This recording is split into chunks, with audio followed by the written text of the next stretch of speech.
Hello, everyone, and welcome to Buried Files Crime. Tonight's investigation centers on a case so unnerving, so thoroughly documented, and yet so aggressively dismissed that several departments refused to comment on it when we reached out. What you're about to hear isn't folklore, rumor, or campfire speculation. It comes from internal memos, time-stamped security logs, sealed evidence photographs, and the first-hand testimony of the only person who ever tried to expose what was happening beneath the Monroe Valley Police Department. This is a story about what happens when the systems designed to record the truth begin creating their own version of it. If you're drawn to real accounts where police work collides with something no academy can prepare you for, you're in the right place. Subscribe to Buried Files Crime so you never miss an investigation that departments would rather keep locked behind concrete and steel. And when we're done, tell us in the comments where you're watching from, and also share with us if you think what happened here was supernatural interference or something much older that simply chose a police basement as its home. Because tonight, we're opening the file of Rodney Cox, a file that predicted his death before he ever touched it. I haven't stepped into a basement since the night I left the department. 3 years, and the smell of cold concrete still makes my stomach twist.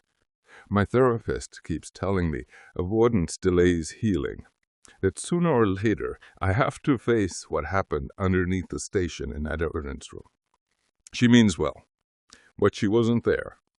She didn't see the pages update themselves. She didn't hear the cabinet drawers slam when no one else was on the floor. She didn't feel the air shift like the room was breathing. My name's Rodney. For 5 years, I was the night shift records clerk for the Monroe Valley Police Department. The building was older than half the officers working in it. Cinder block walls, ceiling tiles bowing from water damage, and fluorescent bulbs that flickered like they were signaling distress. The basement, where they put the evidence room, felt 10 degrees colder than anywhere else. No windows, no circulation, just that low electrical hum that crawls along the walls and settled in the back of your skull. I transferred here after my previous precinct folded me into an administrative role. I told myself I needed quiet. I told myself the basement would be simple work, logs, files, inventory, the usual busy work no one else wanted. But the basement wasn't quiet, and the evidence room wasn't empty. Files shifted when I wasn't looking. Logs filled in with my handwriting I knew I hadn't put there. Shelves creaked like someone was walking between them, even when the motion sensor said dock. My coworkers joked that the room rearranges itself after midnight, but they never stayed long enough to test the theory. I should have left the first night I saw a case photo on my desk from a file no one had checked out. A picture of a forest house soaked in rain. Another of a burning vehicle with smoke curling into the night. Scenes that looked strangely familiar despite me never stepping foot outside the building that night. But I didn't leave. I stayed. And on the stormiest night of that entire year, with thunder shaking the station windows and 2 cruisers racing toward a fire outside town, it happened. There was a folder sitting on my desk when I walked into the evidence room. A folder I never logged, a folder I never touched, a folder I had never seen before. The label on the tab read, "On Duty, Death File, Cox, Rodney." For a moment I couldn't breathe. I wasn't dead. I wasn't even an officer. I had never served a single minute on duty in the field. So why did the file list me as a casualty? And why did the timestamp on the first page read 11:17 p.m. tonight? That was the moment everything inside that basement changed. The moment the room seemed to lean closer. The moment the photographs inside that file began showing me places I had never been and moments that hadn't happened yet. What I'm about to tell you is exactly what was inside that folder and how the evidence room began recording my final moments before I ever stepped outside. For a long moment, all I could do was stare at the tab on the folder. On-duty death file, Cox, Rodney. My name, my death, filed and stamped like it was just another piece of paperwork waiting for the next shift to process. My fingertips hovered above the manila surface. I half expected it to burn me or hum the way the fluorescent bulbs sometimes did when it was about to die. But it didn't. It was cool, ordinary, just like every other file I'd handled in this basement. And somehow that made it worse. Something impossible should feel impossible. It shouldn't sit on my desk like it belonged there. A crack of thunder shook the building overhead. Dust drifted from the pipes above me, swirling through the thin cone of light cast by the fixture. The rain hammered the windows upstairs in steady bursts that echoed faintly through the stairwell. The whole precinct felt swallowed by the storm. I swallowed hard, slid my thumb beneath the flap, and opened the file. The first page wasn't paperwork. It was a photograph. I blinked, adjusting to the clarity of it. The image was darker than the overhead light allowed me to see comfortably, but the details were sharp enough to cut with. A 2-story house sat in the center of the frame, its old wooden siding washed in shadows. Trees pressed in on all sides, thick and black against the night sky.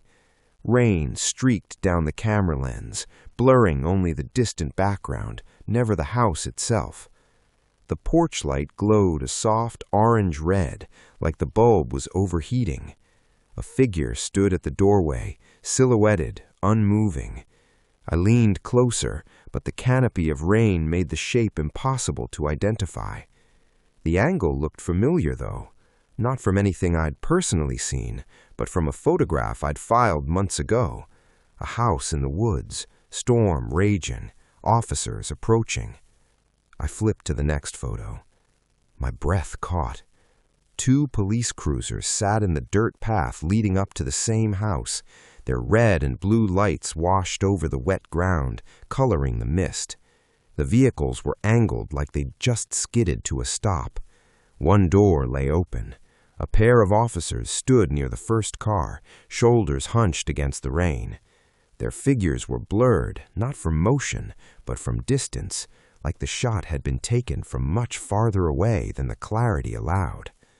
Everything about the image felt wrong, too crisp, too close, too quiet.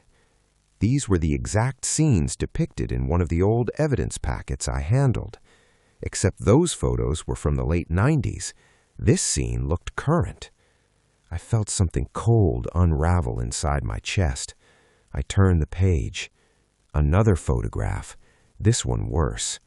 The same house, but now the right side of the frame erupted in fire. A vehicle burned wildly beside the tree line, flames roaring higher than the roof. Thick black smoke billowed upward, swallowed by the night sky. Heat distortion warped the edges of the picture. The windows of the vehicle glowed with molten light. Someone had taken this photo from an elevated angle, almost like a drone shot, except no one in this department used drones for anything but training scenarios, and even then we never flew them in storms. I flipped to the next photo, dread pooling like ice water in my stomach. There I was, standing in the rain near the burning vehicle, soaked, terrified. My face was half turned toward the camera, but the look in my eyes was unmistakable. A raw, hollow fear carved into me, staring at something outside the frame. My hair was plastered to my forehead.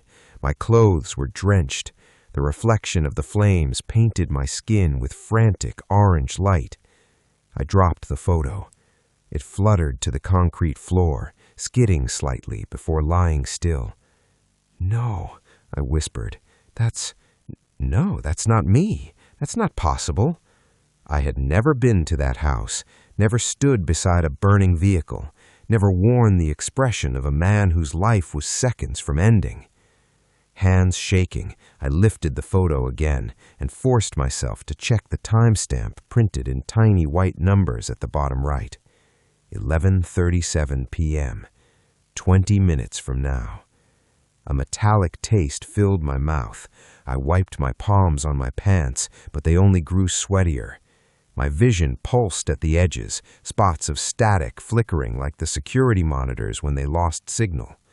I turned back to the folder, desperate for some explanation, any explanation that didn't involve losing my grip on reality. The next page wasn't a photo. It was a report, typed, formatted, official.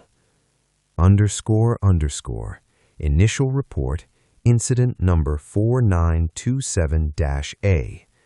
Officer involved, Cox, Rodney. Incident type, on-duty fatality. Location, forest residence outside Monroe Valley. Time of death, 11:37 p.m. Cause of death, unknown. Additional notes, subject was found lying approximately 14 feet from burning vehicle. Appeared to be running from unidentified figure visible inside residence window. _______. The report blurred in front of me.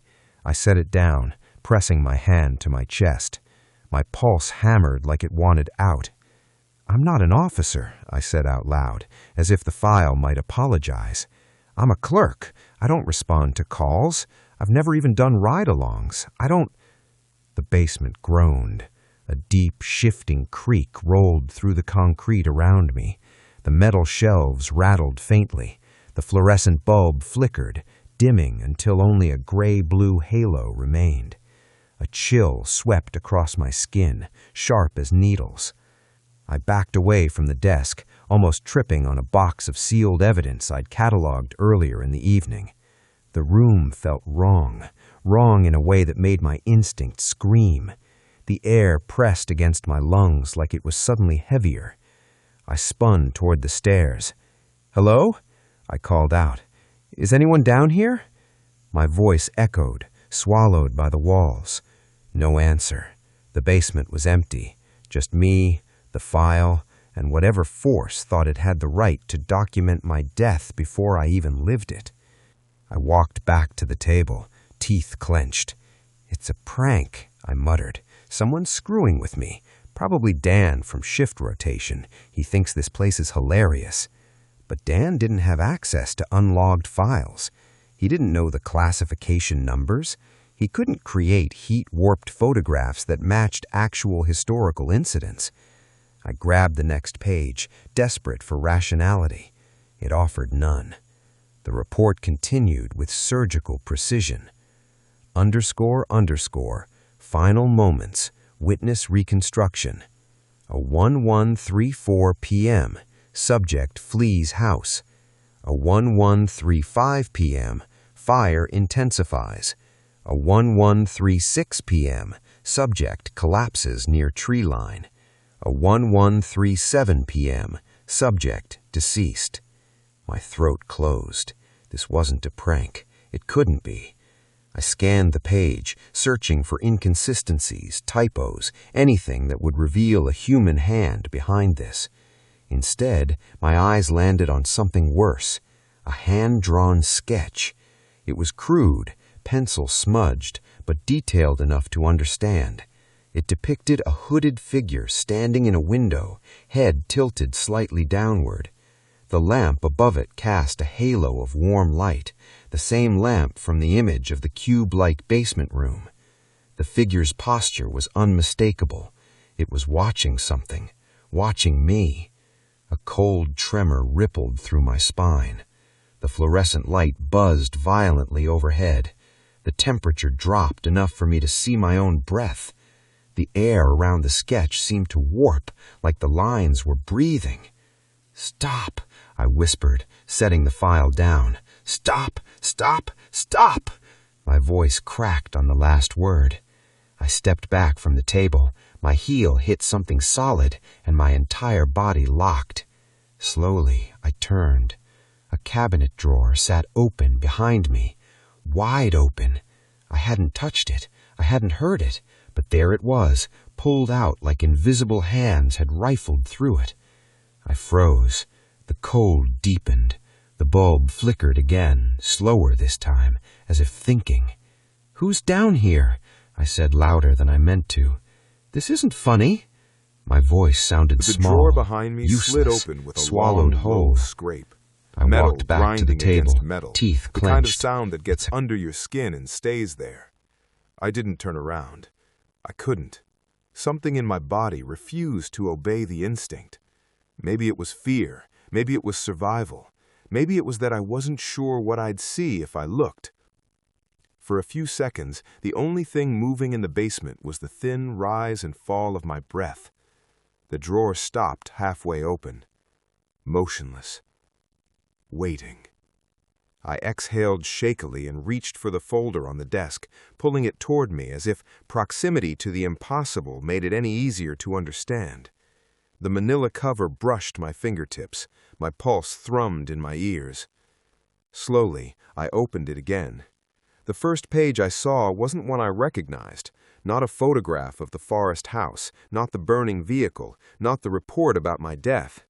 It was something else entirely. A picture, high resolution, sharp, and impossible. The image was taken from an aerial vantage point, but not the kind a drone or helicopter could capture.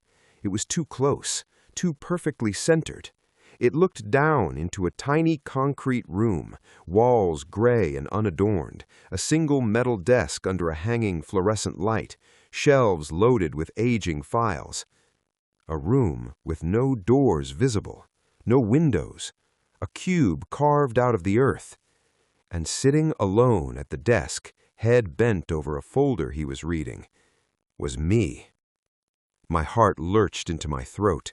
The details were unnervingly precise. The crease in my shirt sleeve, the exact angle of my hairline, the faint shadow of stubble along my jaw, even the way my fingers curled slightly when I held paperwork. It wasn't a look-alike. It wasn't staged. It was me. Right now. I checked the timestamp in the bottom corner. 11:03 p.m. The current time. I blinked hard, half expecting the image to shift or distort, but it held steady, a perfectly captured bird's-eye view of a room nobody could possibly photograph from above. My evidence room. My basement. This basement. Instinctively, I looked up. Gray pipes, exposed beams, concrete. No opening. No collapsed ceiling. No camera. There was nowhere, no physical place where a lens could hover above me like that. "What the hell?" I whispered. My voice cracked around the words. The basement swallowed the sound. Then the building creaked, a long groaning sound that traveled through the walls like something shifting inside the concrete. The fluorescent light buzzed louder, flickering as if struggling to stay alive. I clenched the folder tighter and forced my eyes back down to the image. My hands were trembling so violently the edges of the photo blurred. Another chill prickled down my spine. Not from the cold this time. Something else. Something. Watching. I flipped to the next page. Another photograph. Grainy, darker, like it had been printed from a different source. This one made the hair on my arms stand straight up. It was taken inside this same basement. The angle was just off the ground, pointed toward the far corner of the room, the darkest spot, where the shelves ended and the light never fully reached.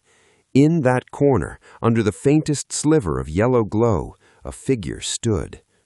Tall, motionless, cloaked in a hood so deep no face was visible. Even in the stillness of the photo, I felt observed, as though the figure was looking directly at me while the picture was taken.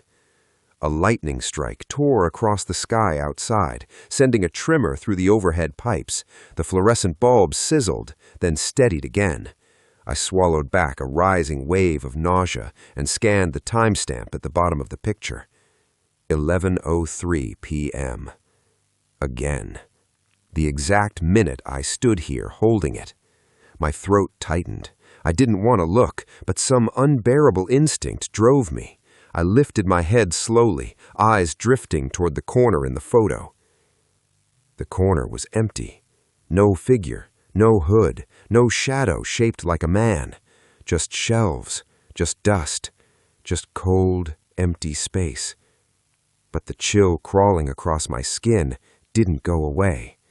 I lowered my gaze back to the picture, my pulse tapping against my ribcage like it wanted to escape. The hooded figure remained. Same pose, same darkness where a face should be, same impossible timestamp. "This can't be happening," I whispered, though the words sounded more like begging than disbelief. My fingers twitched. I flipped to the next page. Another photograph, this one closer, far too close. The hooded figure stood behind me, not in a corner this time, not observing from afar. It stood directly at my back, the shadow of its hood falling onto the nape of my neck in the image. The angle was tight enough that the top of my shoulders were visible, my own hairline, the exact angle of my hairline, the faint shadow of stubble along my jaw, even the way my fingers curled slightly when I held paperwork. It wasn't a look-alike. It wasn't staged. It was me. Right now. I checked the timestamp in the bottom corner. 11:03 p.m. Still. The breath rushed out of me like someone had pressed their hand to my chest. I snapped my head over my shoulder so fast my neck cracked. Nothing. Just more empty air, but my skin buzzed with electricity, every nerve screaming. Something unseen was in this room. I forced a shaky exhale and returned to the file, though my vision pulsed at the edges with panic. My hands left faint sweat marks on the photographs. The fluorescent light flickered again, casting the room in brief, jittering shadows. The next page wasn't a photo. It was a printed statement. Observation Log Incident Number 4927A. 11:03 p.m. Subject reading file. Observer present. Observer. The word carved itself into my mind. Who? What? My hands went numb. I flipped to the next page. Another photograph.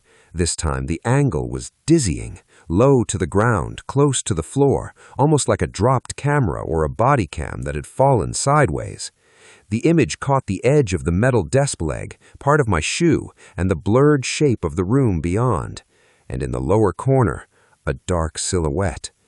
The hooded figure, bent slightly forward, arms at its sides, staring at the camera. My breath stuttered. The timestamp matched again, 11:03. But that wasn't the worst part.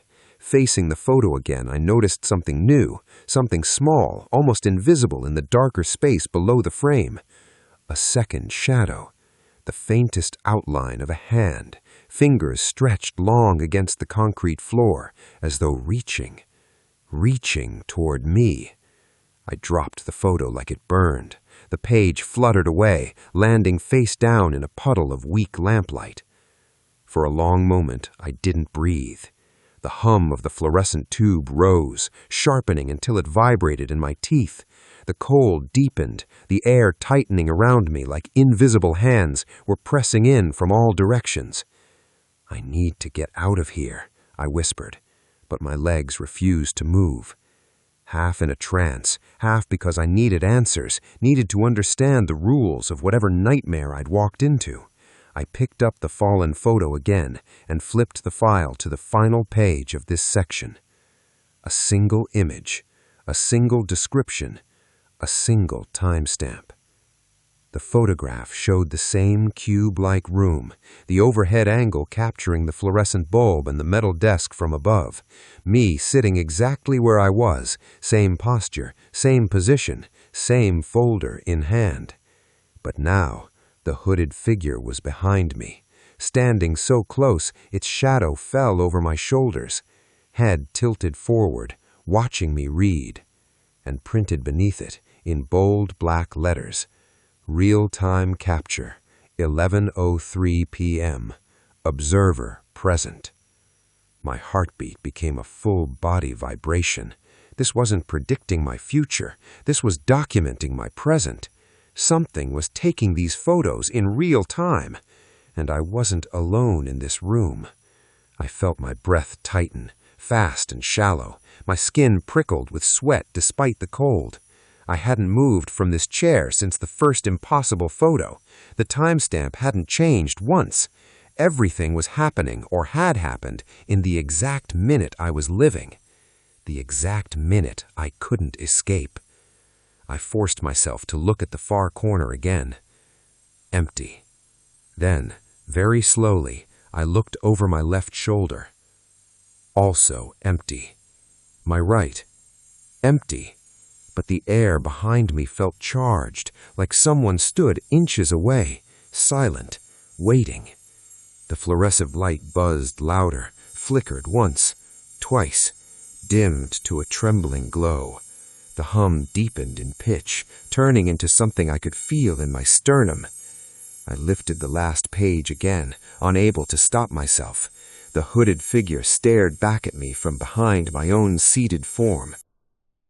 I backed away from the corner slowly, every instinct urging me not to turn my back on the space the hooded figure had occupied in the photographs. My legs felt hollow, like they were filled with cold water instead of muscle and bone. The hum of the fluorescent light pulsed louder, vibrating in my ears like static trying to form words. "Get out," I whispered to myself. "Just get out." I took another step and spun toward the stairwell door. The concrete steps leading up to the first floor had never looked so distant. My pulse hammered. I forced myself to move, half stumbling toward the handle. I grabbed the knob, twisted. It didn't budge. What? My breath caught. I yanked harder. The knob rattled but didn't turn. The mechanism inside was jammed solid, as if something had been shoved into the lock from the other side. I threw my shoulder against the door once, twice. It didn't even vibrate. Not stuck. Held. Something was keeping it shut. "Hey!" I shouted, slamming my open palm against the metal. "Hello! Can someone hear me? Hello!" The only answer was the crackle of old pipes shifting overhead and the persistent hum of the failing fluorescent bulb. I dug my fingers into the lock again, twisting until my knuckles whitened. "Come on! Open!" But the door remained fixed, immovable. My stomach churned. I pressed my forehead against the cold metal and took several shallow breaths. I was trapped. Trapped in the room the photos showed me dying in. Slowly, hesitantly, I turned back toward the evidence table and froze. A new object sat on the metal surface. It hadn't been there before. I hadn't heard anything move. Nothing had shifted. But now, a sealed evidence bag lay in the middle of the table. Clear plastic, neatly labeled, tagged with a white strip of adhesive. I stared, unable to blink, unable to breathe. The bag's contents were small but unmistakable. A torn scrap of gray fabric, rough-edged, soaked at one corner. A broken wristwatch, its face cracked into a spiderweb of glass. Blood-stained leaves, dark, dried, stuck together. A melted badge fragment, the faint impression of a shield, a partial number, a curve where a nameplate would have been. But it wasn't mine. I didn't even carry a badge. I wasn't an officer. Why would a melted badge with my name tag be cataloged as future evidence? I reached out with trembling fingers and brushed the edge of the plastic. Cold. Too cold. Like it had come from outside, in freezing rain, in a burning forest, in a moment I hadn't lived yet, but somehow already belonged to. A wave of nausea hit me so hard I had to brace myself against the table. Think. Someone had to be playing a trick, a sick, elaborate prank. But how could anyone stage these photos? How could anyone get into the basement without me hearing anything? How could anyone print images of me from impossible angles or predict timestamps down to the minute? The room buzzed with pressure, as if the concrete itself held its breath. I fumbled for the radio mounted on the wall, the old unit that usually crackled with dispatch calls, officer chatter, the low murmur of background alerts. I grabbed the receiver. "Unit 7, come in." My voice trembled. "This is Cox in the basement. Can anyone hear me? Over." Static. I pressed the button again, squeezing until my thumb hurt. "Hello? Hello? This is Rodney Cox. Something's wrong down here. I need someone to open the basement door. Can anyone hear me?" More static. But this wasn't normal dispatch static. This wasn't dead air. This was thick, warbling distortion, like a signal struggling under deep water or a radio submerged in electricity. The static formed shapes, a rising, grinding, unnatural pitch, whispers buried in the interference. I dropped the receiver, heart pounding. No. I backed away from the radio as the speaker crackled louder, then abruptly cut off. Silence. The kind of silence that presses on your chest and listens for your breath. I stumbled back to the table. The manila file's pages shifted slightly, as though stirred by a breeze, but there was no air movement in the basement. I stared at the file, terrified to touch it, more terrified not to. My fingers brushed the edge. The top page wasn't the image of the cube room anymore. It had changed. A new line had appeared, written in the same neat typeface as the rest of the report. Not handwritten. Printed, as if a machine inside the file had typed it. Update log, 11:15 p.m. Subject attempts exit. Door locked. Evidence delivered.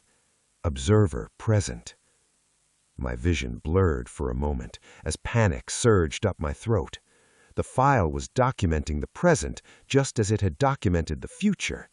It knew what I was doing, what I had done, what I hadn't done yet.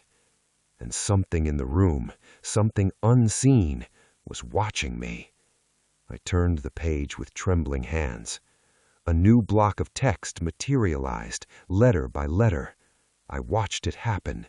The ink didn't smear or fade in. It appeared, sharp, deliberate strokes, manifesting like invisible fingers pressed keys. Next event, 11:16 p.m. Subject returns to table. File accessed again. My lungs tightened. I checked the clock. 11:15 p.m. 7 minutes from now. The letters continued forming below the line. Slowly, rhythmically. Predicted event. 11:17 p.m. Subject observes new evidence bag. Experiences acute distress. Observer active behind. The sentence stopped mid-word, as if the unseen typist was waiting for me to catch up. "Stop," I whispered, cracking. "Stop! Please stop writing!" But the file didn't stop. It never had. The bold cursor-like flicker at the end of the unfinished sentence pulsed once, twice, then continued. Behind. I froze. My blood turned to ice. Behind me. Not in the room. Not in a corner. Not in the shadows. Behind me. My eyes darted forward. I didn't dare turn. The room felt impossibly still. The hum of the light faded until I could hear my heartbeat, and nothing else. My throat tightened around a breath I couldn't release. I lowered my gaze to the file again. The next line was already forming. Final entry, 11:21 p.m. Cause of death. The words stopped there, stopping deliberately, waiting for the next letters to appear, waiting to tell me how I die. My heart raced so hard my chest hurt. A tremor ran through my hands, the edges of my vision tinged with darkness. My name, my death, my final moments, all of it already written somewhere inside this cursed room. And now the file was writing the line that mattered most. "Stop!" I croaked again. The cursor flickered. My name appeared first, letter by letter. Cox, Rodney. Then the next word began to appear, slowly, as if savoring each stroke. Cause. My breath hitched. The next letters formed, one after another, in a slow, merciless procession. The file was telling me the way I would die. I couldn't move, couldn't breathe, couldn't scream, because the next letters were already appearing, etching themselves into paper, etching my fate into record. And the chapter ended with me watching, helpless, as my cause of death wrote itself before my eyes. The letters kept forming long after I stopped reading. Cox, Rodney, cause of death. The ink unfurled slowly, like veins crawling across the page. Pending observation. Then the cursor blinked once and vanished, as if the file had said all it intended to for now. I staggered backward, the chair legs scraping across the concrete. My breath came in thin, sharp pulls. The room pressed closer around me, dense and suffocating. No one was coming. No one could hear me. And the file wasn't guessing. It wasn't theorizing. It wasn't predicting. It was documenting. I turned away before more words could appear. My hands shook violently, but my mind, burning, frantic, latched onto the only thought that felt like control. There must be a pattern. This can't be the first time. Someone else had to go through this. The basement held decades of case files, hundreds of boxes, thousands of folders, countless tragedies. Not all of them made sense. Not all of them belonged. I moved to the nearest shelving unit, the one with old death files from the 1970s and 80s. My fingers skimmed over dusty tabs, brittle paper, aging binders. I pulled them down one by one, letting them stack beside me on the floor like a rising barricade. The air felt thicker with every box I opened. The first thread, 1978. The first file wasn't what I was looking for, not until I flipped to the appended photos, grainy black and white prints, the kind produced by early precinct darkrooms. My breath caught. A burning bus, half collapsed, engulfed in flames. The fire-damaged outline matched the vehicle from the photographs in my file, down to the melted frame, the angle of the collapse, and the curve of the forest line behind it. The report labeled it Incident 1078, Officer Stevens. Location, abandoned house off Cold Creek Road. Cold Creek Road. The same forest road from the timestamp in my file. The officer's death was ruled an accident, vehicle explosion, no foul play, but the timestamp, scrawled in mismatched ink by someone decades ago, 11:21 p.m., the exact time listed in my future evidence bag. My heartbeat thudded painfully in my chest. I flipped the photo. Someone had written on the back, "Saw someone in the window. Not Stevens. Not possible." The handwriting was shaky, almost frantic. Cold dread prickled up my spine. The second thread, 1994. I dragged out a box labeled 1994. The cardboard was soft with moisture, corners darkened from years of basement air. Inside, dozens of missing officer reports, old burn patterns, a thick manila folder labeled Deputy Hales, Fatal Incident, Forest Perimeter. My hands trembled as I opened it. The photos were clearer now, color prints with timestamp overlays.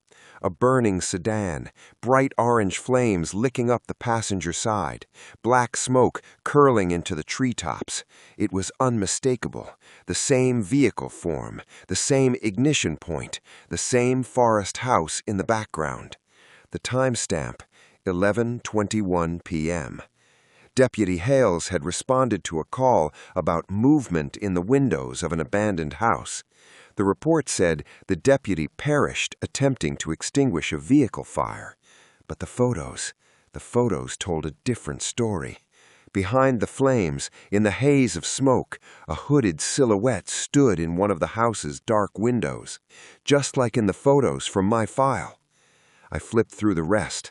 Multiple officers noted the presence of someone watching from the second floor, but there was no second-floor window in the official sketches of the house. How? I muttered under my breath. The house changed, or the files lied, or the photographs captured something that wasn't supposed to exist. I felt eyes on me again, that heavy, invisible stare from the corner of the room. I refused to look. The third thread, 2007. I reached for another box as if compelled. 2007, the year half the county practically burned down in wildfires. I didn't expect to find a connection, but I did. Trooper Macklin, unresolved. It was thicker than the others, containing burnt edges, melted plastic sleeves, and photos that had warped from heat exposure. I slid one from a sleeve and held it to the flickering light. The same house, the same tree line, the same fire, only now it was a burning delivery truck, but the shape, the scale of damage, the angle of the shot, identical to the others. The timestamp? I already knew before I looked. 11:21 p.m. My stomach clenched. Inside was a note from the investigating officer. Photos came from no known department camera. Angle impossible. Roof level shot. No ladder present. My blood ran cold. Impossible angles, just like the cube room photo of me, taken from a vantage point that didn't exist. My throat tightened. This wasn't new. This wasn't random. This wasn't a single cursed file. This had been happening for decades. The hooded figure. Nearly every folder had references to a figure, not always described the same way. Tall individual in the trees, unknown suspect wearing hooded garment, shadow moving independent of wind, presence felt by officers at scene. But the descriptions shared one constant. The figure is still, does not advance, does not flee, prefers corners, windows, firelight. And the more I read, the more the accounts felt familiar, because the officers wrote about the same posture, the same silhouette, the same stillness. The figure watching me in the cube room photograph, the same figure described in files from 1978, 1994, 1995, different decades, different officers, different victims, same watcher. The timestamps before the incident. At first, I thought the timestamps were coincidence, but they weren't.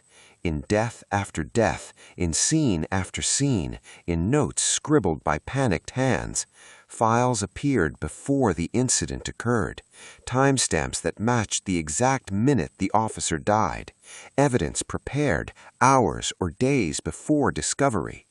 One deputy had written, "This log updated before I even reached the forest road. Impossible. Something's wrong with the basement records." Another entry said, "The file was waiting for me.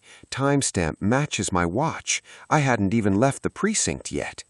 And in the back of a thick report from 1985, "We're not documenting the cases. The cases are documenting themselves." I pressed a hand to my forehead, my pulse drumming. This was the same pattern, the same process, the same phenomenon happening to me. My death file, sitting nicely on the table. It wasn't the first, and it wouldn't be the last. The basement wasn't misbehaving. It was working exactly intended, recording, anticipating, receiving evidence before events occurred. It wasn't malfunction. It was clairvoyance, or something far worse. Where are the clerks? Something I hadn't considered yet hit me like a punch. Who worked in this basement before me? Every decade in the logbooks mentioned a records clerk on duty when these impossible files manifested. The clerks always discovered them first. The clerks always documented the anomaly. But I never met a previous clerk. I never even heard their names. No framed retirement photos, no farewell plaques, no signatures in the staff logs. Where did they go? I searched deeper, boxes beneath boxes, bottom shelves coated with dust, and finally, tucked at the back of an old metal drawer, I found a stack of unsorted personnel notes. At first glance, they looked routine: transfers, retirings, resignations, but the dates were strange. Clerks listed as resigning without notice, leaving mid-shift, transferring with no forwarding department. And then the more disturbing notes: unable to locate, terminated for abandonment, no records after last known shift, filed missing by family. My chest tightened. These clerks didn't leave, they vanished. I found shaky handwritten margins scribbled in different hands. The basement isn't safe. The files started writing again. Don't stay after midnight. The basement knows. The watcher comes during storms. Storms, just like tonight. I felt sick, sicker than before. I shoved the papers aside and reached for another file, but my hand caught on something stuck inside the drawer's base. A small notebook, weathered, edges chewed by time and mold. The name on the cover was nearly gone, but the date inside was clear: 1891. My breath stilled. This building wasn't constructed until the 1960s. How was a notebook from 1891 in a precinct basement that didn't exist? My hands trembled as I opened it. The pages were filled with charcoal sketches, dark, frantic strokes drawn by someone desperate to capture what they were seeing. I flipped page after page. Deaths, fires, strange houses in forests, men in uniforms from long before modern policing. Same patterns, same timestamp, 11:21 p.m. My fingers froze on the final page. The crude charcoal drawing showed a hooded figure, tall, still, featureless, standing in a dim basement corner. Underneath, written in thick, uneven letters, "It watches." I closed the notebook slowly. My breath fogged in front of me, though the air wasn't cold enough. The hum from the fluorescent light deepened into a low vibration, like a growl inside the walls, and I realized, with a clarity sharper than fear, the evidence room has been recording the future for over a century, and every clerk who discovered the pattern disappeared, just like I'm going to. I set the notebook down, my hand trembling, and somewhere behind me, deeper in the shelves, something shifted. A slow, heavy scrape, the sound of something stepping out of the dark. I didn't turn, not yet, but I knew the watcher was here, and the basement was almost ready to file me. The sound behind me, that slow, dragging shift of weight against concrete, didn't continue. It didn't repeat. It simply existed long enough to confirm what I already knew. I was no longer alone in the basement. The shelves around me pressed in, their shadows stretching unnaturally as the lone fluorescent light flickered overhead. My pulse hammered so hard it hurt. I forced myself not to look back at the darker corner of the room. Not yet, because if I looked, and if it was standing there, I might never move again. I backed away from the shelves, from the century-old notebook, from the row of files that spelled out a pattern I could no longer unsee. I reached the stairwell door. My hand seized the knob. Locked. I twisted harder. Metal scraped. The lock clicked, but the door wouldn't budge. I shoved it with my shoulder. Nothing. I threw my full weight into it. Nothing. It felt like someone was bracing the door shut from the other side. Not the flimsy resistance of a jammed hinge, but a force, a deliberate force. No, come on! Open! I twisted the knob again until my wrist throbbed. The metal was ice cold beneath my palm, colder than anything in the room should have been. I braced my feet and slammed the door repeatedly, the echo booming through the basement. The door frame didn't even rattle. Something was holding it closed. Someone, or something. The air behind me vibrated slightly, like a pressure shift. I didn't turn. I didn't dare. The stairwell goes dark. I fumbled for the stairwell light switch beside the door. I flicked it on. A sharp pop. The bulb burst instantly. Darkness rushed up the stairwell like a living thing. No! Shards of glass rained down the stairs. The only light left in the entire basement was the one flickering above the evidence table, and it was dimming. I slapped the switch up and down, desperate, stupidly hopeful. Nothing. My chest tightened as panic climbed my throat. I banged on the door again, harder, the way someone does when drowning in their own lungs. Hey! Anyone up there? Open the door! No footsteps, no voices, no answering bang. Nothing. It was as if the entire precinct above me had gone silent, as if the building were empty. I kept pounding until my knuckles tore open. Blood smeared across the paint. Nothing. My breathing fractured into uneven gasps. The clock is wrong. The clock is right. I stumbled backwards, staring at the unmoving door. The quiet was suffocating, like the entire basement was holding its breath, waiting. My watch beeped once. I lifted my wrist with a trembling hand. 11:13 p.m. My stomach dropped. 7 minutes. The file said I'd died at 11:20 p.m. 7 minutes. I staggered back toward the table, the one illuminated by that dying, sputtering fluorescent tube.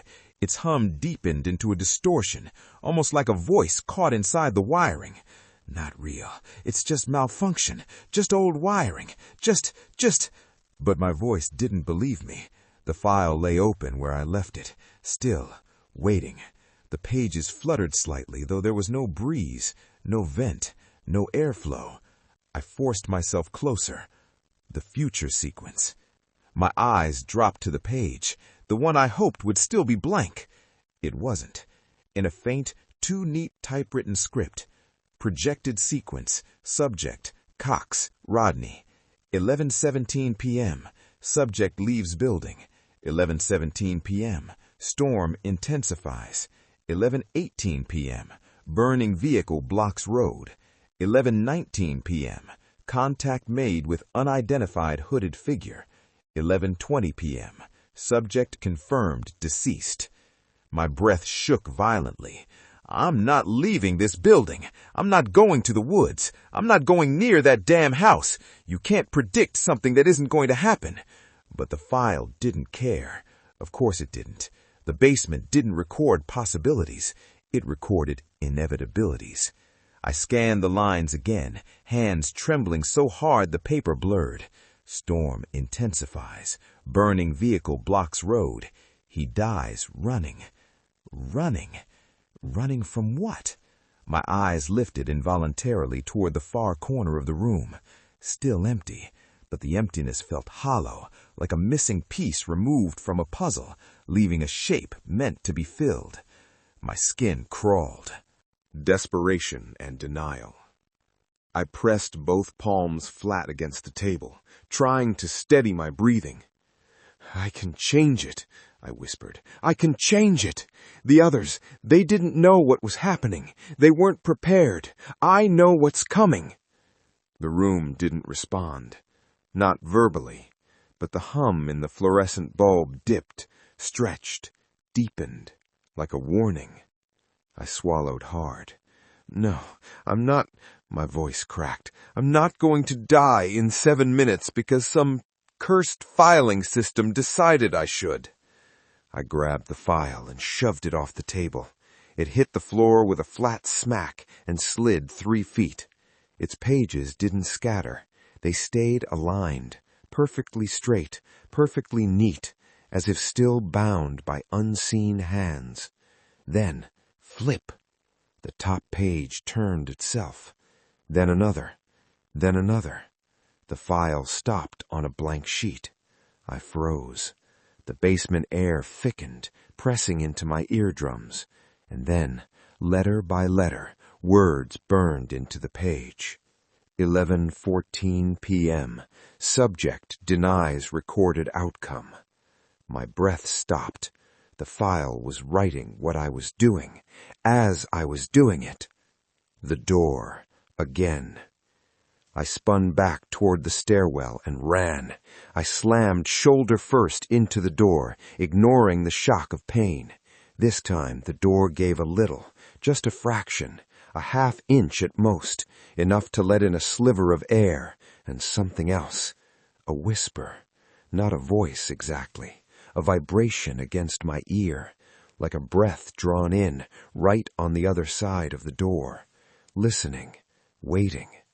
I stumbled back in terror. Someone was there, not just a force, not a random jam. Something was holding the door shut, and when I stopped pushing, it stopped pushing back. Oh, God.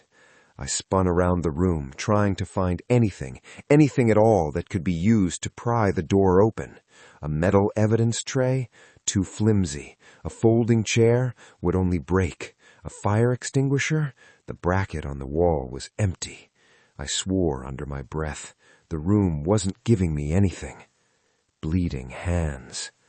I returned to pounding on the door again, with fists, with elbows, with the heel of my boot. My skin split further. Warm blood spread across my knuckles, dripping down the paint, staining the concrete.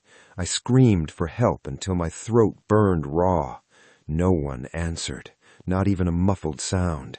It was as if the basement existed in its own sealed pocket of reality. My knees gave out.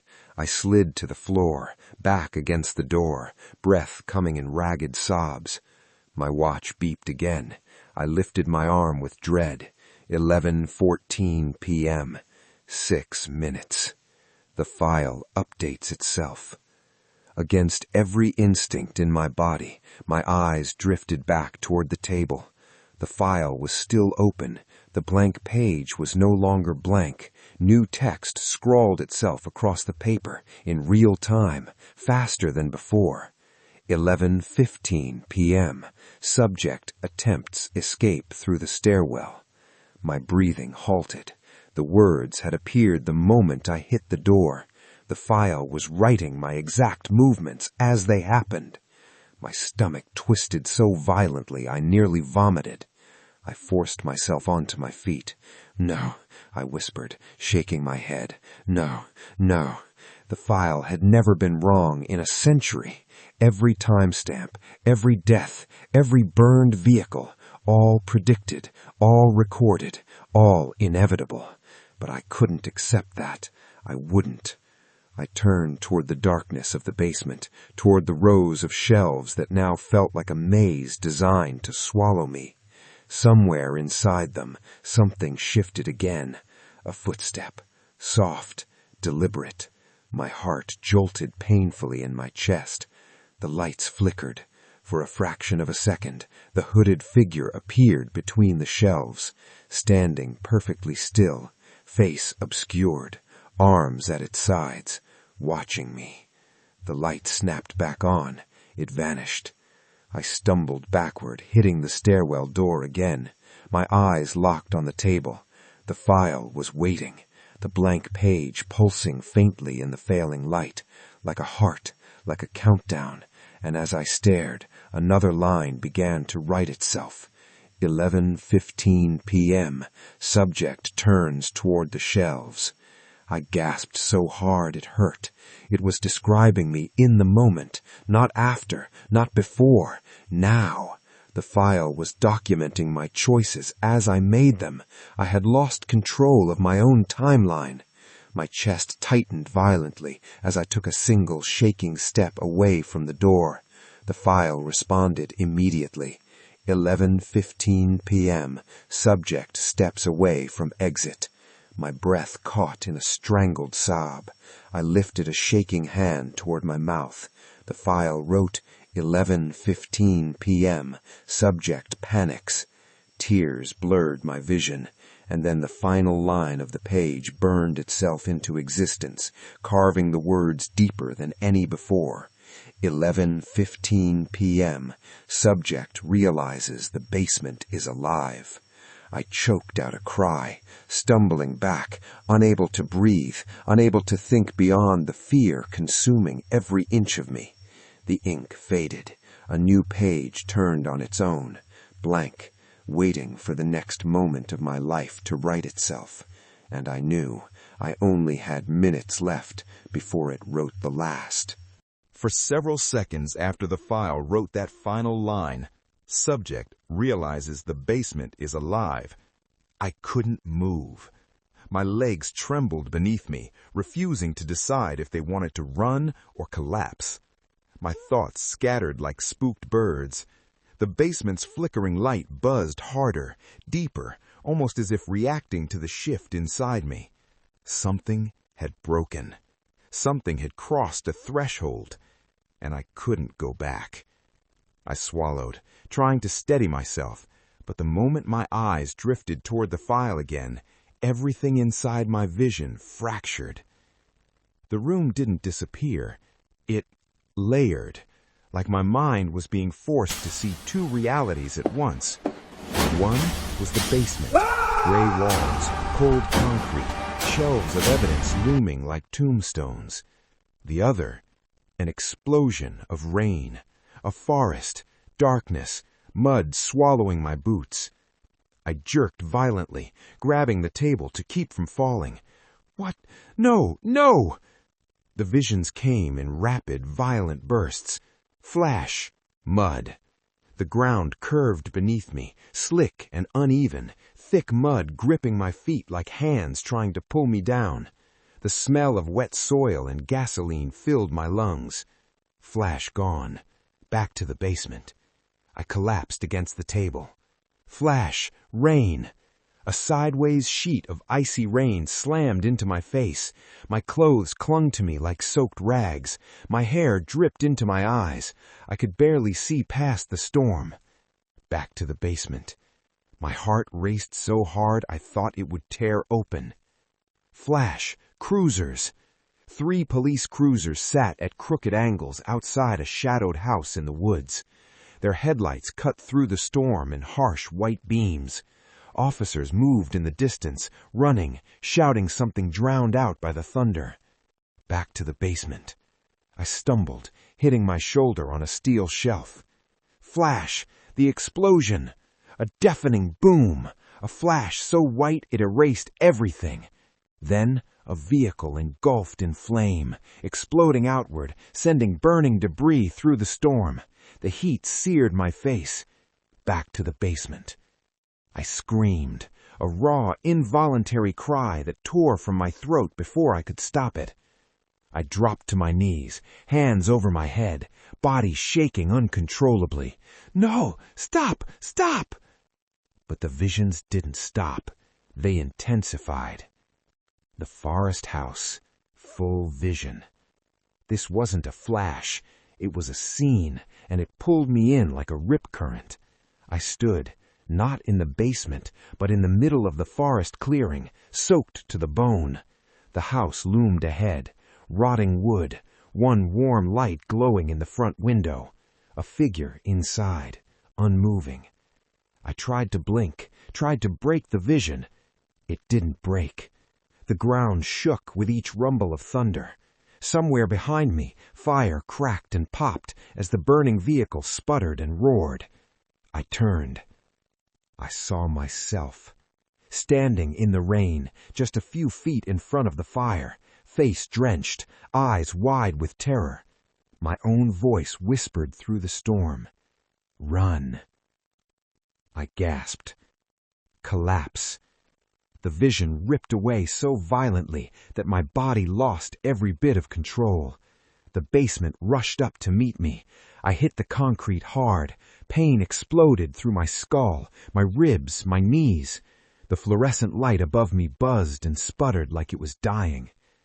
Then everything went black. Waking. A cold wetness pooled beneath my cheek. Blood? Sweat? I couldn't tell. When my eyes cracked open, the first thing I saw was the underside of the evidence table, its metal legs, a dust web in the corner, a piece of broken glass from the shattered stairwell light. I rolled onto my back, groaning. My entire body hurt. For a moment I thought I was blind. The world was so dim. But then I realized the fluorescent light overhead was barely hanging on. Its flickering cast sick, pale shadows across the room. I sat up slowly. My head swam. My stomach churned. My mouth tasted like copper. Then I saw the file, and my breath caught sharply. The file is burned. The manila folder was no longer yellow. It was scorched black along the edges, curled inward like something had held it over an open flame. Thin tendrils of smoke still drifted from the singed paper. I crawled closer, pulse jackhammering. The burn marks were not random. They formed the same pattern of scorch angles I saw in the vision from the exploding vehicle. The file had been in the burning vision, or the burning vision had been in the file, or both. My hands trembled as I reached hesitantly for the next page. Please be blank. Please be blank. Please. It wasn't blank. The new line glowed faintly, as if the words had been burned onto the page rather than printed. 11:17 p.m. Subject reaches Forest House. I stopped breathing. I checked my watch. 11:16. 1 minute. 1 minute until the file claimed I would be at the house. I'm still here. I'm still in the basement. I'm still here. But the file didn't correct itself. It insisted. It declared. It documented. It wrote reality as if reality had no choice but to comply. A deep, shaking terror spread through me, not like the earlier fear. This was worse. This was resignation clawing at the edges of my sanity. I grabbed the file and shook it violently. Stop! Stop doing this!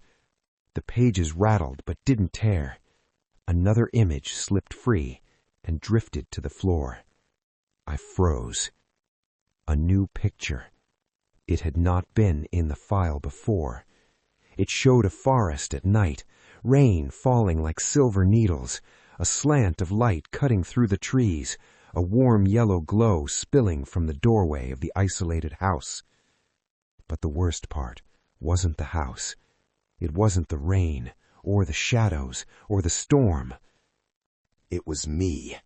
The photograph showed me, running through the forest toward the light, my face twisted in panic, my body mid-step, drenched in rain, mud exploding beneath my boots, the glowing house ahead of me. My heart stopped. I'm not there, I whispered, but the photo didn't change. I'm not there! My hand slipped. The photo fell.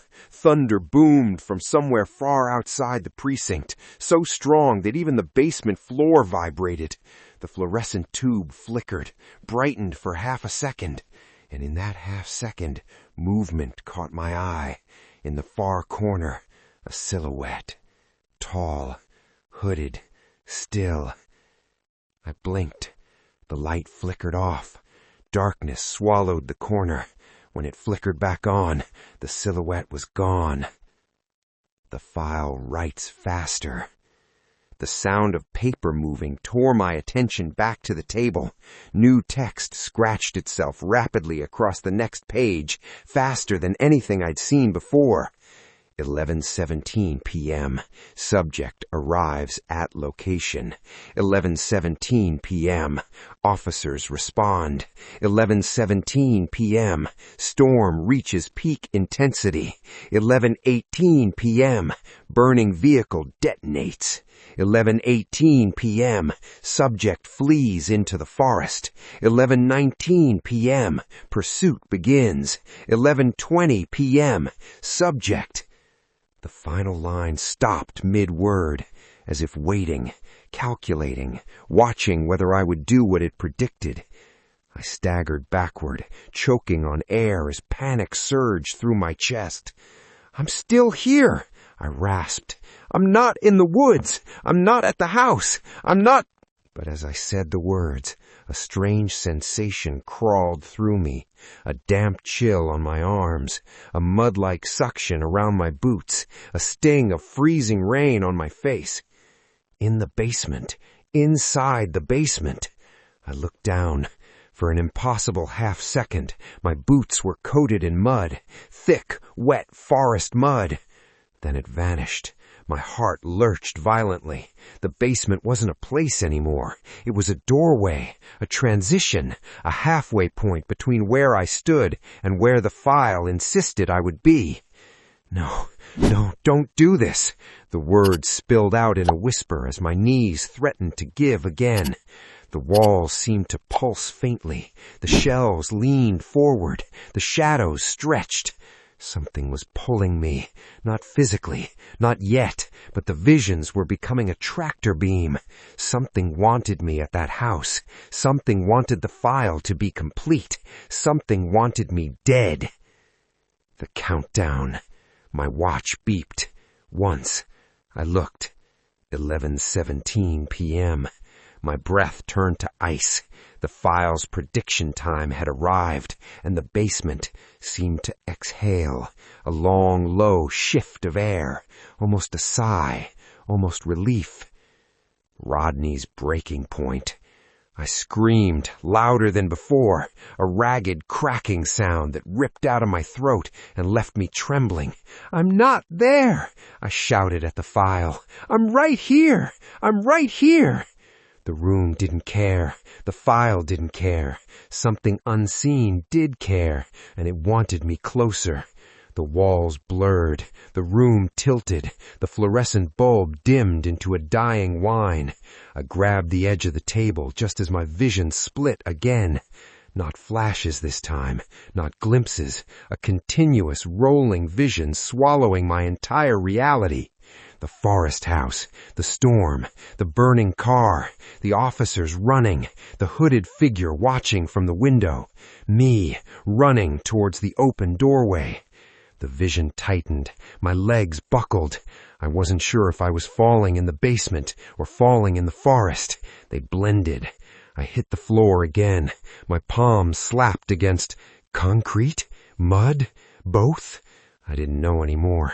I curled onto my side, covering my ears as thunder, real or imagined, shook through my skull. The file fluttered open, pages slapping violently like wings. And then another photograph slid out. It landed gently against my chest, as if placed there by an unseen hand. I lifted it with shaking fingers, and my soul froze. It showed me, Rodney Cox, running full speed through the forest, rain exploding around me, face twisted in terror, heading straight toward the open front door of the house, toward the warm light, toward whatever waited inside, toward the moment the file insisted would happen. And worse, behind me in the trees, the hooded figure followed, closer than ever, its face hidden, its posture rigid, its presence unavoidable. My throat closed, a strangled sound escaped me, and the chapter ended with me staring at the impossible photograph, one that had been taken seconds from now. The temperature in the evidence room dropped so suddenly that Rodney could see his breath. It fogged out in front of him in slow, trembling bursts, hanging in the air longer than it should have, as if the cold wanted to savor it. He wrapped his arms around himself, rubbing his sleeves, but the chill wasn't natural. It wasn't creeping in from the stairwell door or seeping through the cinder-block walls. It radiated outward from the far corner of the room, the one place he'd been avoiding looking. The fluorescent tube overhead flickered once, twice, then steadied at a dim, sickly glow. The buzzing hum that had been a constant presence the entire night collapsed into a low, throbbing vibration. It shook through the shelves, through the floor, through him. Rodney swallowed, but his throat was too dry to make the motion easy. Something, someone, was here with him. He could feel it. The presence wasn't like another person entering the basement. Human footsteps, a shift of air, the simple awareness of another body. He knew those sensations. This was different. This was the feeling of walking into a room where someone had been standing quietly for hours, watching, waiting, imprinting their presence onto the walls long before you arrived. His skin crawled with static electricity. He forced himself to look down at the file again. His hands were shaking, the papers rustling softly like they were breathing. He turned the page and froze. A drawing, crude charcoal strokes filled the entire sheet. Not paper yellow, not aged, but stark black lines, carved in deep, violent pressure. The sketch depicted the evidence room, almost photographically accurate in its layout and shelves. And in the corner, the exact same corner Rodney refused to look at, a tall, hooded figure stood beneath the flickering light. The figure faced directly toward the center of the room, directly at him. Rodney's heart hammered against his ribs so hard he felt dizzy. He lifted his eyes from the page. The corner where the figure should have been was empty. He stared longer, willing himself to breathe, to think. The room continued to dim, the fluorescent bulb pulsing with the rhythm of something alive. He looked back at the sketch. The ink strokes had deepened, thickened. The figure now leaned forward slightly, as if acknowledging it had been noticed. Rodney blinked, looked up again, forcing himself to confront what he had been avoiding. The corner was no longer empty. Something stood there, a tall silhouette, shrouded in a hood, still, silent, facing him. Rodney's body went rigid. He tried to inhale, but only managed a shallow gasp. He stumbled a step backward, bumping into the metal shelving behind him, the clang echoing too loudly through the basement. The figure didn't move, didn't turn, didn't breathe. It simply occupied space, wrongly, like a shadow cast by nothing. Rodney tried to form words. Who are you? What do you want? But the sound stuck in his throat. Only a strangled rasp escaped. His knees weakened as the cold burrowed into him, numbing his fingers, his chest. He stepped backward again, shaking so much he almost lost his balance. The figure tilted its head, just slightly, just enough to acknowledge him. Rodney gasped and staggered in the opposite direction. His knee clipped a stack of boxes he'd arranged earlier in the night. The entire column toppled sideways, crashing to the floor. Evidence bags burst open as if struck by invisible hands. Dozens of items spilled across the concrete, clothing scraps, knives sealed in plastic, blood-stained fabrics, glass shards, bullet casings, objects from cases he'd carefully cataloged for years. They scattered around his feet, sliding over each other unnaturally, forming patterns, little spirals and lines, as though something was pushing them into place. No, stop, stop! Rodney yelled, but his voice was swallowed by the cold air, dampened like it was being absorbed into the walls. He looked back toward the corner. The hooded figure had not moved, and yet it felt closer. Rodney grabbed the table to steady himself. His hand slipped on the smooth metal. His eyes darted back to the folder, the one thing that felt real, tangible, even though it had destroyed everything. The fluorescent bulb above him flickered again, then exploded. A sharp burst snapped through the basement like a gunshot. Glass rained downward in a glittering arc. Rodney shielded his face with his arms as shards tinkled across the floor, bouncing off evidence bags, skittering toward the shelves. Darkness swallowed the room. All that remained was the faint, eerie glow rising from the open file on the table. Rodney stared at it. He hadn't turned the page. He hadn't touched it since the drawing. But the file had changed. New text appeared in the dim glow, forming letter by letter, each one dragging itself across the paper like a blade carving into flesh. 11:19 p.m. Pursuit begins. Rodney's chest seized. No, he whispered, stepping closer to the glowing page, breath trembling in front of him. Another line appeared beneath it in fresh, shimmering ink. 11:20 p.m. Subject confirmed deceased. Rodney shook his head violently. No, I'm still here. His voice cracked on the last word, the panic fracturing it into something fragile and childlike. Tears blurred his vision. He wiped them away with shaking hands. The cold intensified, clamping around his chest. Footsteps, or something mimicking them, shifted in the darkness, soft, deliberate, slow. Rodney forced himself to lift his head. He wished he hadn't. The hooded figure stood only a few feet away now. Its shape was pitch black, absorbing every trace of light. The fabric was wrong. It didn't fold like normal cloth. It draped as though gravity had no claim to it, swaying gently in an unfelt wind. Rodney staggered backward so fast he slammed into the evidence shelves. A cascade of items tumbled down, clattering loudly. Some slid across the floor toward the figure, as if drawn. He pressed himself against the shelves, desperate to get away, but unable to look away. Please, don't. The figure remained silent. Then it stepped forward. Just one step. But that was enough. Rodney screamed and dropped to the floor, scrambling backward on his hands and heels. His fingers dug into scattered evidence bags. Plastic crinkled sharply beneath him. A blood-smeared glove stuck to his palm. He flung it away with a cry. He crawled until his back hit the far wall. The concrete felt wet, though he knew it shouldn't be. The cold seeped through him, gnawing into bone, into breath.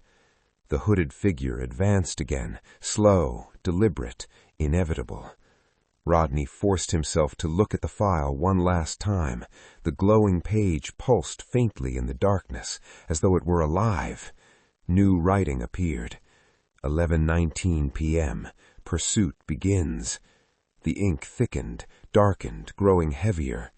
11:20 p.m. Subject confirmed deceased. Rodney's whole body shook. His head dropped forward. Tears dripped onto his hands. No, I'm still here. Please, I'm still here. The basement did not care. Something shifted in the corner, an inhalation that wasn't an inhalation. The hooded figure was nearly close enough to reach him now, close enough that he could feel the air warp around it, bending unnaturally, pulling. Rodney pressed himself against the wall so hard his spine ached. His breaths came in frantic bursts, hiccuping, uneven. He squeezed his eyes shut. For a moment, silence. Then, a footstep, directly in front of him. He opened his eyes. The figure towered over him, hood angled downward, still revealing nothing. A void where a face should be. A moving shadow stretching toward him like smoke. Rodney couldn't scream. He couldn't move. His voice broke into a raw whisper. Why me? Why me?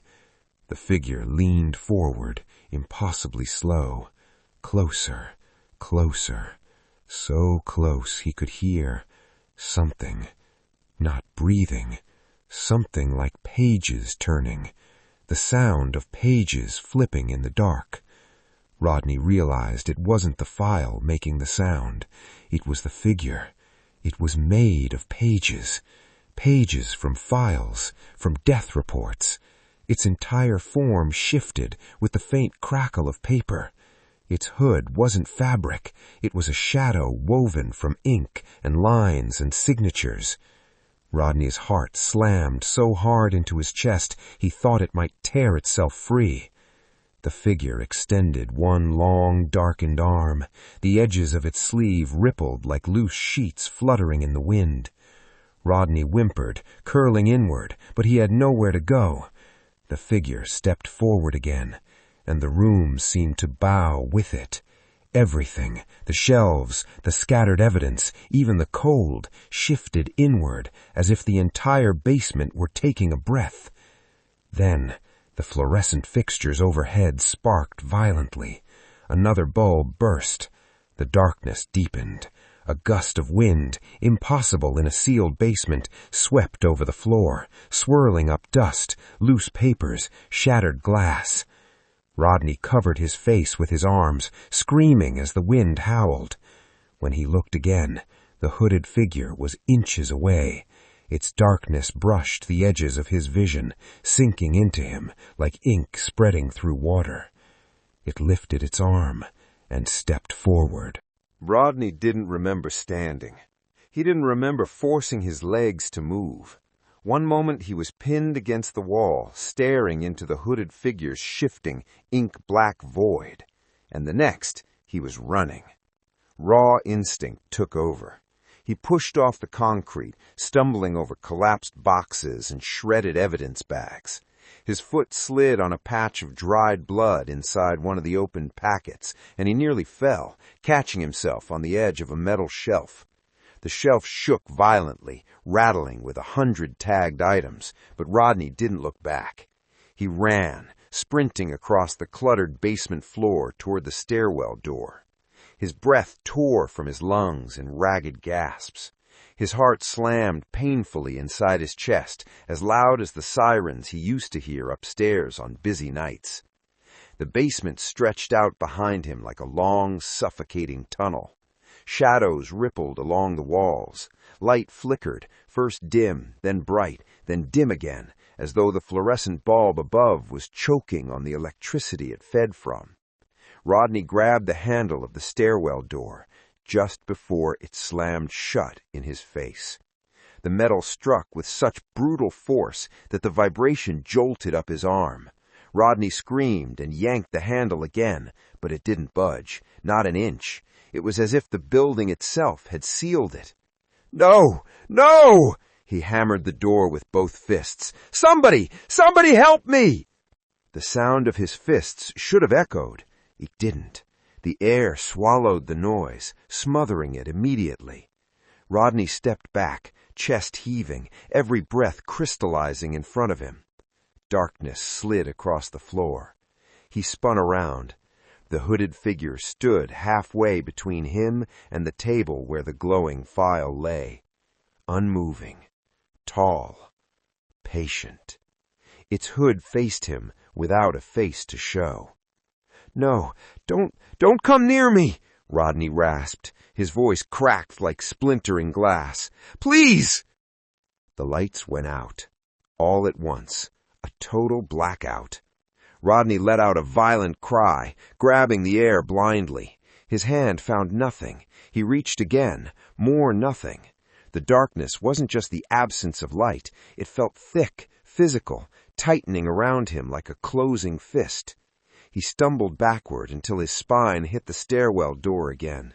His palms slid along the cold metal surface. He tried to feel for hinges, locks, screws, anything, but there was nothing. Somewhere in the dark, the sound of metal scraping emerged. Deep, heavy, deliberate. A file cabinet drawer. Rodney froze.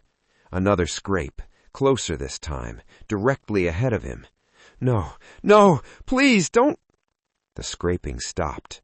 A bright flash erupted overhead as another fluorescent bulb exploded. Sparks rained down, scattering across the floor in a shower of orange light.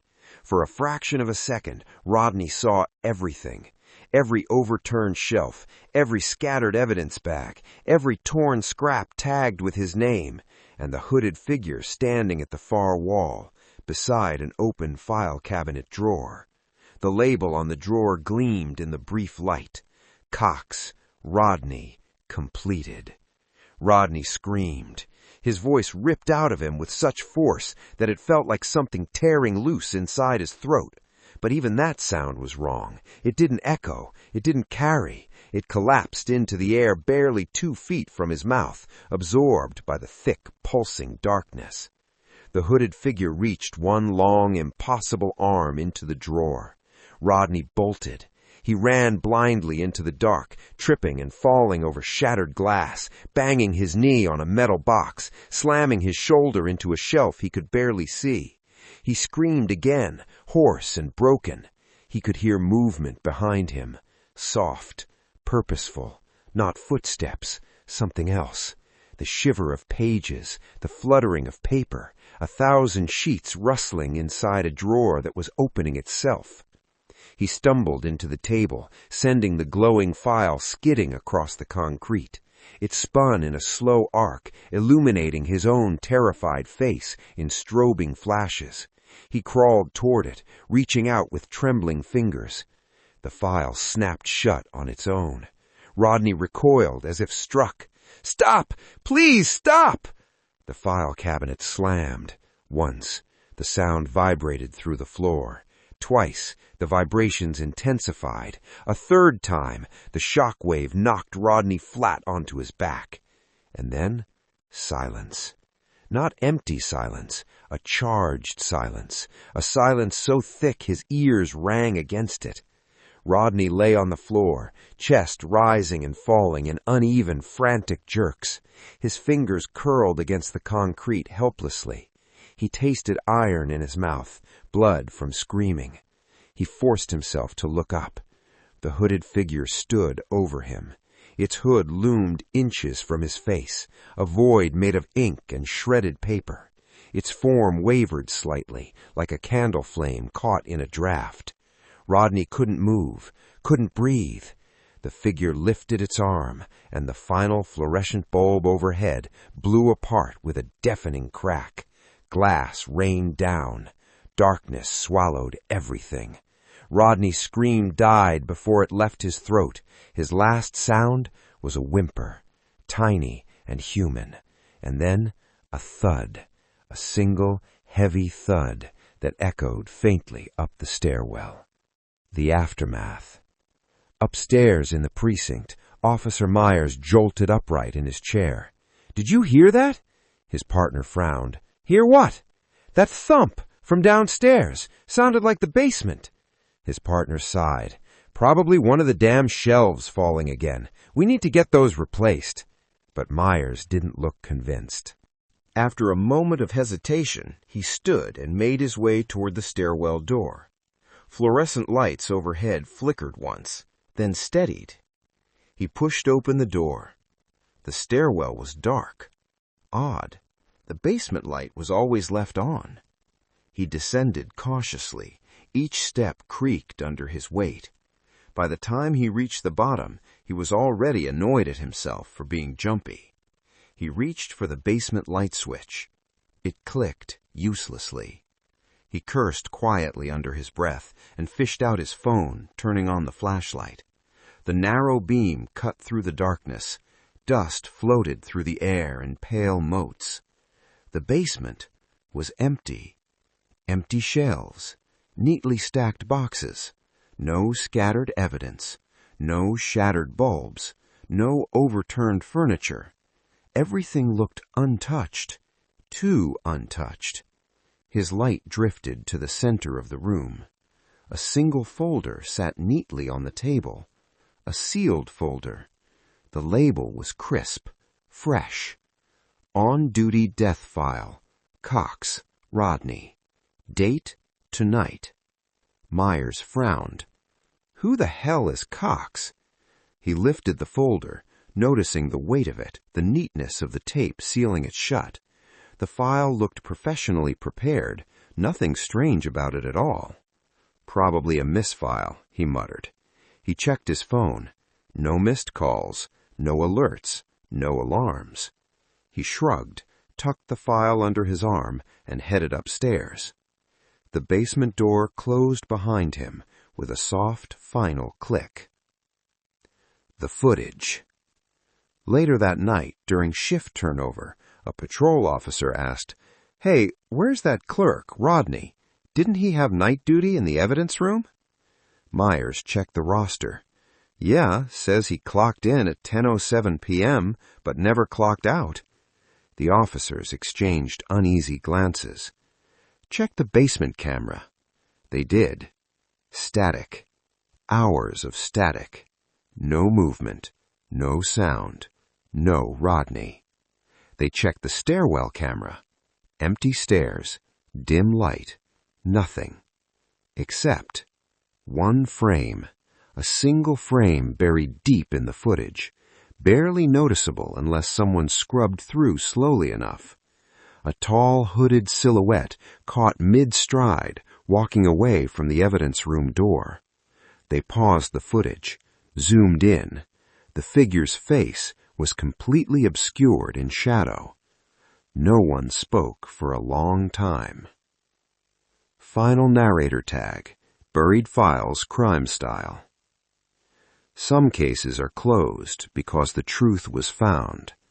Others because the truth was never meant to be.